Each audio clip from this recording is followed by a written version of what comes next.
नमस्ते। कान्वे खेत में आपका बहुत बहुत स्वागत है। आपने गाने के बारे में सुना होगा कि गाने कई प्रकार के होते हैं, उसकी कई किस्में होती हैं। तो ये जो कहानी है, ये भी आपको एक संगीत की किस्म बता रही है। इसमें आपको एक नया अनुभव प्राप्त होगा। तो चलिए सुनते हैं कहानी। और कहानी है तानसेन अकबर। अकबर आप सब जानते ही हैं। तानसेन जो है उनके 9 रत्नों में से एक थे। इतना मधुर संगीत गाते थे। लेकिन जो तानसेन, उनका कहना था कि मेरे जो गुरु हैं वो मुझसे भी अच्छा गाते हैं, मैं तो उनके आगे कुछ भी नहीं हूँ। अब उनके अनुसार जो उनके गुरु जो है बहुत महान गायक हैं। तो अकबर ने कहा कि मुझे तुमका गाना सुनना है, तुम आपके गुरु का। तो क्योंकि आप इतना अच्छा गाते हैं, मुझे इतना अच्छा लगता है, तो आपके गुरु जो है, आप कह रहे हैं कि आपके गुरु आपसे भी अच्छा गाते हैं, ऐसा कैसे हो सकता है? उसने कहा, हाँ महाराज, अकबर बादशाह, ये बिल्कुल आप सही कह रहे हैं। क्योंकि मेरे जो गुरु हैं हरिदास, वो बहुत अच्छे गायक हैं। और उनसे अच्छा मैं कभी गा ही नहीं सकता हूँ। तो बादशाह ने तानसेन को कहा कि अच्छा, ऐसी बात है तो मैं आपके जो गुरु हैं उनसे मिलना चाहता हूँ। आपने ऐसा कहा, मुझे बड़ा अजीब सा लग रहा है। तो तानसेन ने अपने गुरु की प्रशंसा में कहा कि मैं तो क्या, कोई भी मेरे गुरु की तरह नहीं गा सकता है। वे तो साक्षात दैविक गायक, तंबूरा के अवतार हैं, इतना मीठा गाते हैं। तो बादशाह ने कहा, अच्छा ऐसी बात है तो मैं उनसे मिलना चाहता हूँ, उन्हें अपने हमारे दरबार में बुलाओ। तो उसने कहा, तानसेन ने, मगर हुजूर ये तो बिल्कुल हो ही नहीं सकता है, मेरे गुरु जो है वो यहाँ पे नहीं आएंगे। क्योंकि वो एक बिल्कुल साधारण जीवन जीते हैं, वो किसी महल वहल में नहीं जाते हैं, वो एक वृंदावन में एक छोटी सी झोपड़ी में रहते हैं। तो आप अगर चाहते हैं उनका गायन सुनना, तो आप उनके पास जाके सुन सकते हैं, तानसेन ने बोला। तो तानसेन के मुंह से अपने गुरु की इतनी प्रशंसा सुन के बादशाह से रहा नहीं गया, अकबर से। उन्होंने कहा, हम अभी जाएंगे, अभी तैयारी करते हैं उनके पास जाने के लिए। और वृंदावन जाने की तैयारी करो जल्दी से, हम सब जाएंगे। तो उनके जो विशेष सिपाही थे, सारे मंत्री थे, सब वृंदावन जाने के लिए तैयार हो गए। तो फिर तानसेन ने उन्हें रोका, हुजूर यदि आप इन सबको लेकर जाएंगे ना, तो आपसे भी नहीं मिलेंगे। वो मना कर देंगे कि मैं नहीं मिलूंगा, क्योंकि वो एक छोटे से आश्रम में रहते हैं। अब तानसेन ने जब ऐसे कहा बादशाह अकबर को, तो उन्होंने अपने सिपाहियों को और दरबारियों को ही मना कर दिया। क्योंकि तानसेन की इतनी मीठी आवाज थी और उनके गुरु की उनसे भी मीठी आवाज।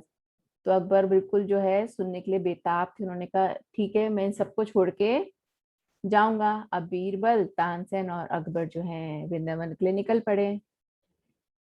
तो वहां पे जो है, जब वो वहां पे पहुंचे, तो तो रथ से उतर गए वो बीच में, और वहां से जो है पैदल पैदल आश्रम तक गए। वहां पे बीरबल और बादशाह तो एक पेड़ के नीचे खड़े हो गए, और तानसेन जो है अपने गुरु के आश्रम में गए आज्ञा लेने के लिए कि मैं उन्हें बुला लूं, आपसे मिलना चाहते हैं। तो उन्होंने जो है उनसे आज्ञा ली, गुरु ने उन्हें आज्ञा दी, और वो बीरबल और अकबर को लेके उनके आश्रम में अंदर आ गए, झोपड़ी में। तो उन्होंने कहा कि तानसेन ने आपकी इतनी प्रशंसा की है, इतनी प्रशंसा की है, क्या आप हमें एक संगीत सुनाएंगे? तो जो गुरु थे उन्होंने कहा, नहीं, मैं किसी के कहने पे कभी संगीत नहीं सुनाता हूँ। जब मेरे मन में मेरा मन करता है, मैं तभी जो है गाता हूँ। और संगीत मेरी जुबान से अपने आप से फूट पड़ता है। हरिदास जी ने कहा। अब गुरु हरिदास जी ने जब ये गाने से इनकार कर दिया, तो अकबर बहुत ही दुखी हो गए। उन्होंने कहा, हो ये पता नहीं कब गाएंगे, कब इनके मन की इच्छा जागेगी। तो बीरबल जो है तानसेन को एक कोने की तरफ लेके, उन्होंने कहा, तानसेन इधर आओ। तो उन्होंने धीरे से कहा, कोई उपाय बताओ कि ये कैसे गाएंगे। अगर ऐसे ही रहा तो ये तो पता नहीं कब तक गाएंगे, हम कब तक रुक पाएंगे यहाँ पे। तो तानसेन ने कहा, अगर कोई गलत स्वर में गाता है ना, तो उसे ठीक करने के लिए ये उसको जो है ये गाना शुरू कर देते हैं।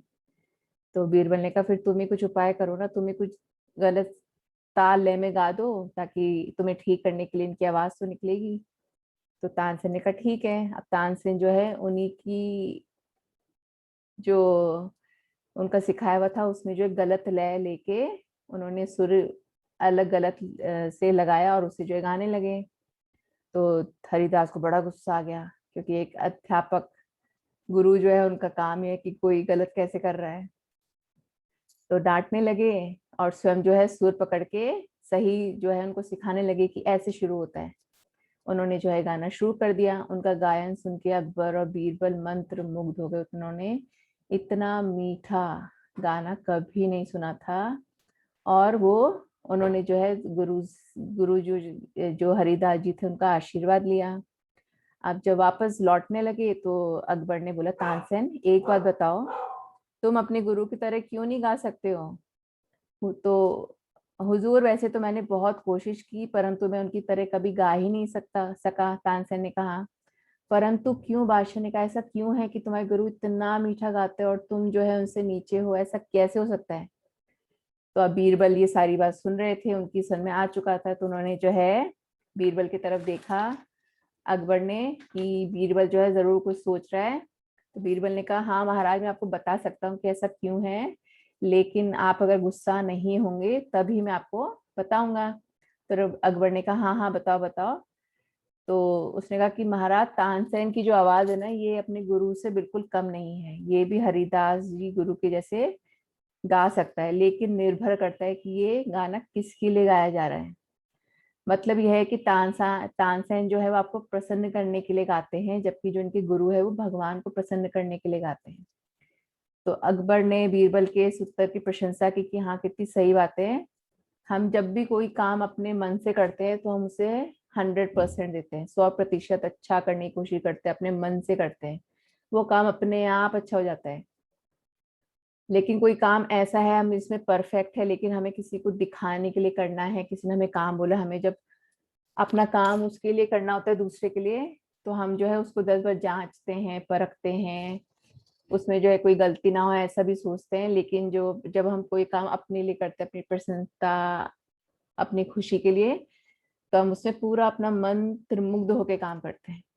तो ये सुन के अकबर बड़े खुश हो गए कि वाकई में सही बात है कि तानसेन इसलिए अपने आप को रोकता है क्योंकि वो सिर्फ मुझे खुश करना चाहता है, क्योंकि वो यहाँ पे नौकरी कर रहा है, जबकि उसके गुरु छोटे से आश्रम में अपने मन के लिए रहते हैं, अपने मन से गाते हैं, अपनी गुरु के लिए गाते हैं, भगवान के लिए। तो जो है उनकी बात से कुछ सहमत थे। तो ये कहानी थी संगीत का के किस्म। धन्यवाद।